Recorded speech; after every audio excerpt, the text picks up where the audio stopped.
Good morning. इस video में हम प्रश्न संग्रह 1.5 का दूसरा प्रश्न देखेंगे। बच्चों, दूसरा प्रश्न है कुर्ती पूर्ण कीजिए। कुर्ती में आपको एक चतुर्भुज दिया है। ये चतुर्भुज कौन सा है? आयत का है, क्योंकि आयत की हमें पता है सम्मुख भुजाएं सर्वांग होती है। तो ये लंबाई इसके समान है और ये लंबाई समान है। ये लंबाई इसके समान है और चौड़ाई इसके समान है। तो इस लंबाई आपको दे रखी 2x प्लस के y 8 और इधर 4x माइनस के y, इधर चौड़ाई दे रखी 2y x प्लस के 4। उसके बाद बच्चों यहाँ पर x और y के मान ज्ञात करने हैं और उसके बाद नीचे दिया है मेरा क्षेत्रफल तथा परिमिति ज्ञात करो। मेरा क्षेत्रफल मतलब क्या? आयत का हमें क्षेत्रफल और परिमिति ज्ञात करनी है। तो सबसे पहले बच्चों हमें पता है कि ये जो चतुर्भुज जो है आयत है, तो आयत की जो सम्मुख भुजाएं होती है वो क्या होती है? सर्वांग सम होती है। तो पहले हम ये लिख लेते हैं, आयत की सम्मुख भुजा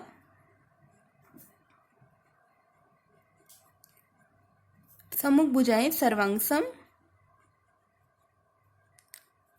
होती है। आयत की सम्मुख भुजाएं सर्वांगसम होती है। तो पहली शर्त में बच्चों हम क्या करते हैं? लंबाई को एक दूसरे के समान रखते हैं और दूसरी शर्त में चौड़ाई को रखते हैं। तो पहली शर्त में ये लंबाई और लंबाई को क्या करते हैं? एक दूसरे के समान रखते हैं और दूसरी शर्त में चौड़ाई को। तो पहली शर्त में 2x प्लस y प्लस 8 बराबर ये वाला इसके समान होगा, तो 4x माइनस के y। अब इसको हल करेंगे। हमें पता है युगपत समीकरण हल करते वक्त x y एक साइड होते हैं और कांस्टेंट उठ साइड। तो 2x प्लस y को ऐसी कैसे उतारेंगे और बाकी जो इधर का x और y वाला है उसको इधर लेके आएंगे। तो ये प्लस का इधर आकर माइनस के 4x और माइनस के इधर आकर प्लस के y हो जाएगा बराबर ये प्लस का 8 उस साइड जाकर बराबर के उस साइड जाकर माइनस के 8 हो जाएगा। अब x वालों को देखो, x और x है ना। तो x में ये माइनस का 4 है, ये प्लस का 2 है। तो 4 में से 2 को घटाएंगे तो 2 और x को ऐसी कैसे लिखेंगे? घटाने के बाद देखेंगे बच्चों माइनस का 4 बड़ा है प्लस के 2 की अपेक्षा, इसलिए माइनस का चिन्ह लगाएंगे। ये माइनस के 2x आ गया। प्लस y देखो इनके पास कोई भी संख्या नहीं लिखी, इसका मतलब 1 है। तो 1 और 1 कितना हो गया? 2। y को ऐसी कैसे उतारेंगे? प्लस का निशान बीच में लगा देंगे बराबर। उसके बाद माइनस के 8 को ऐसी की ऐसी उतारेंगे। अब बच्चों इस समीकरण में देखो 2 2 है सब जगह, 2 2 और 8। तो इस समीकरण को हम क्या करेंगे? 2 से भाग दे देंगे। तो समीकरण 1 मान लेते हैं इसको। समीकरण एक में 2 से भाग देने पर, 1 में 2 से भाग देने पर तो इस 2 से 2 कट जाएगा तो x बचेगा और ये माइनस का निशान बचेगा। प्लस का निशान ऐसे कैसे उतारेंगे? 2 से 2 कट जाएगा, ये वाला 2 से 2 कट जाएगा तो बचेगा y बराबर के नीचे बराबर। 2 से 8 को काटेंगे तो 4 माइनस का चिन्ह, समीकरण 2 मान लेंगे। उसके बाद दूसरी शर्त में बच्चों क्या करेंगे? चौड़ाई को एक दूसरे के समान रखेंगे। चौड़ाई क्या है? ये 2y और इधर क्या दे रखी है इसके सामने? x प्लस के 4।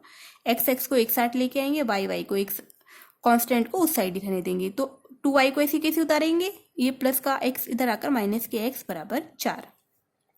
बच्चों जब हम युगपत समीकरण करते हैं हल, तो x एक साइड होता है और y उस साइड होता है। तो माइनस के x को पहले लिख लेते हैं और 2y जो बाद में होता है तो उसे प्लस के चिन्ह के साथ यहाँ पर प्लस का चिन्ह दिखाकर 2y लिख लेते हैं बराबर 4। इसको मानेंगे समीकरण 3।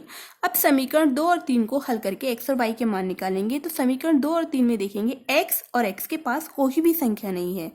जब संख्या नहीं है इसका मतलब 1 1 है। 1 1 मतलब इनके गुणांक कैसे? समान है। तो समीकरण 3 के नीचे समीकरण 2 को लिख लेते हैं। तो माइनस के x प्लस के y बराबर माइनस के 4, समीकरण 2। अब देख रहे हैं इनके गुणांक समान है लेकिन दोनों के पास चिन्ह माइनस माइनस के हैं, है ना। लेकिन एक चीज चिन्ह एक के पास माइनस होना चाहिए प्लस का। तो हम क्या करेंगे? जो दूसरी समीकरण है दूसरी समीकरण के चिन्ह बदल देंगे। ये माइनस का प्लस, ये प्लस का माइनस, ये माइनस का प्लस। अब ये माइनस x और ये प्लस x तो ये कट जाएगा। अब ये प्लस का 2y, ये माइनस का y, 2 में से 1 गया, 1 बचेगा। प्लस की संख्या ज्यादा है तो चिन्ह नहीं लगाएंगे तो भी चलेगा। 4 और 4 कितना होता है? 8। अब y का मान बच्चों समीकरण 2 इजी लग रही है, आसान लग रही है तो समीकरण 2 में रख देते हैं। तो y का मान समीकरण 2 में रखने पर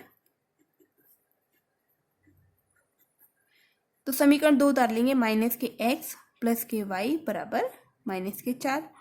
अब उसके बाद बच्चों माइनस x को ऐसे कैसे लिखेंगे?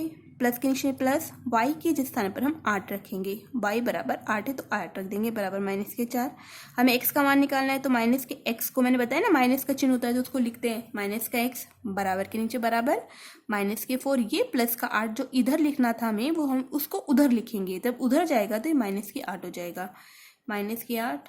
दोनों के पास माइनस चिन्ह है तो माइनस माइनस में क्या होता है, संख्या जोड़ देते हैं, 4 और 8 12, माइनस का चिन्ह आएगा तो माइनस से माइनस कट जाएगा तो x बराबर कितना आएगा 12।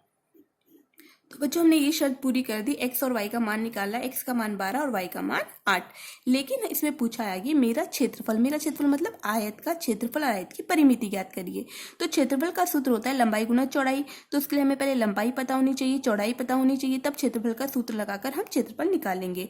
तो हम ये बच्चों देखो ये दोनों लंबाई कैसी समान है, तो हम क्या करेंगे लंबाई निकालने के लिए या तो इसमें x और y का मान रखेंगे या इसमें रखेंगे, लेकिन दोनों में से जब किसी में भी मान रखेंगे तो दोनों का आंसर समान आएगा। ऐसी चौड़ाई में भी जब इन दोनों में से किसी में एक में रखेंगे ना तो उनका मान कैसा आएगा, समान आएगा।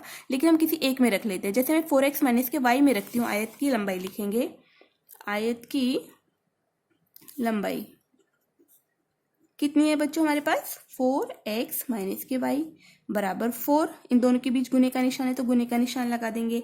x का मान हमने निकाला है 12, माइनस के नीचे माइनस, y का मान कितना निकाला है 8, तो 12 चौक कितने होते हैं, 12 की 4 में जब गुणा करेंगे तो कितना आएगा 48, माइनस की 8, 48 में से 8 गया 40, तो आयत की लंबाई आ गई 40। अब चौड़ाई निकाल लेंगे, आयत की चौड़ाई या तो इसमें रखो या इसमें रखो, बात एक ही है, तो 2y ले लेते हैं, है ना। तो 2y बराबर 2, यहाँ पे केवल y का मान रखना है, तो y का मान हमारे पास 8 है, 2 8 16, तो आयत की लंबाई 40 और चौड़ाई कितनी आ गई 16। अब हमसे पूछा है आयत का क्षेत्रफल, तो आयत का क्षेत्रफल का सूत्र लगाएंगे, आयत का क्षेत्रफल लंबाई गुने चौड़ाई। लंबाई हमने कितनी निकाली है बच्चों 40, इसके नीचे 40, गुने का निशान, चौड़ाई 16, गुणा कर देंगे, 4 6 24, 4 एकम 4 और 2 कितना होता है 6। अब यहाँ क्षेत्रफल निकाल रहे हैं तो बच्चों वर्ग एकक लिखेंगे या वर्ग इकाई भी लिख सकते हैं। ये तो आयत का क्षेत्रफल। अब परिमिति भी पूछी है इसमें बच्चों, तो आयत की परिमिति लगाएंगे, आयत की परिमिति,